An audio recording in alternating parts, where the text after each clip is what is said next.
生活嘅地球上面，氣候變化正喺度威脅住無數生物嘅生存。作為新一代嘅學生，我哋可以做啲乜嘢？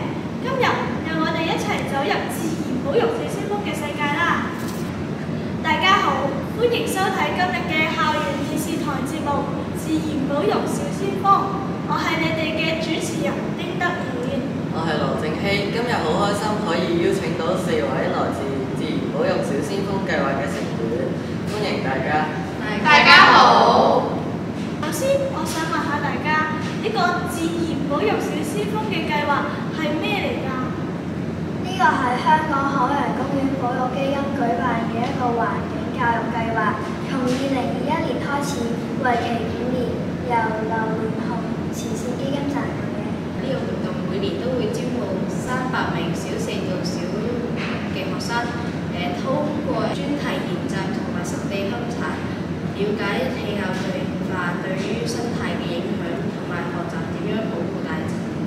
聽落去好有意義喎！咁你哋喺計劃入邊做咗啲乜嘢呢？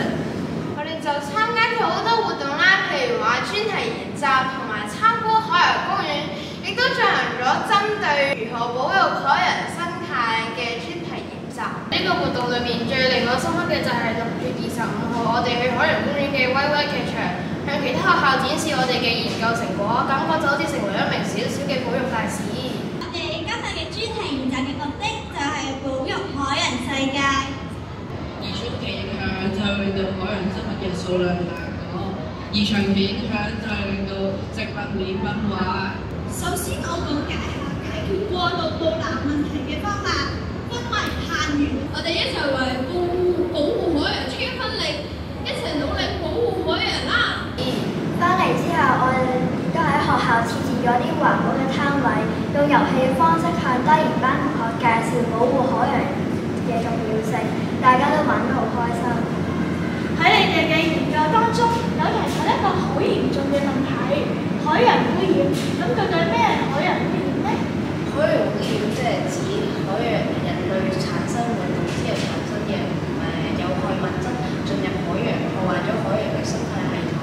常見嘅污染物就包括塑膠垃圾、仲有化學廢料同油污等。好似塑膠袋同埋塑膠飲管呢啲一次性嘅塑膠產品，如果我哋唔妥善咁去處理佢哋周圍抌，咁如果風吹過嘅話，佢哋就會被吹入海洋，而影響海洋生物，變咗佢哋嘅毒食物。我仲記得有一次我睇到一隻海龜，佢嘅鼻哥窿被一條塑膠飲管卡住咗，佢嘅辛苦嘅樣令我睇到都好心痛啊！呢個就係點解我哋要一齊致力去保護海洋生態嘅原因啦。有好多化學物質，例如農藥嗰啲工業廢水都會流入海洋，亦都會毒害海洋生物，影響到成個食物鏈。另外，海上漏油事件亦都係一個好大嘅問題，好似大型郵輪事故會導致大量石油漂浮喺海面，危害海洋動植物嘅呼吸同埋生存。咁呢啲污染會帶嚟啲咩影響呢？喺生態方面，好多嘅海洋生物會因為唔食咗塑膠或者被塑膠殘擾而死亡，甚至有可能令到一啲生物死亡添。而喺經濟方面，因為魚類嘅數量會減少，咁所以漁民嘅呢個收穫亦都會減少，進而影響魚類喺市場嘅售價同埋佢哋嘅呢個銷售量。而喺旅遊業方面呢，因為海洋範圍受到水質污染啦，咁啲海水就會變得唔乾淨，所以遊客就會唔想去嗰度去觀光旅遊啦。其實呢樣嘢對於人類嘅影響都有好大嘅風險。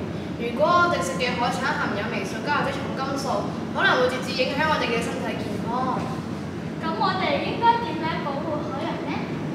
政府應該制定一啲政策，例如好似設立海洋保護區、限制捕魚，以及加強對工廠排放嘅監管。同埋社會參與都好重要。我哋要提高保育意識，就例如少啲使用一次性嘅塑膠物品，都自己帶購物袋同埋飲品杯。科技亦都幫緊手喎，例如而家有好多清潔海洋嘅機械人啦，同埋監察海洋水質嘅智能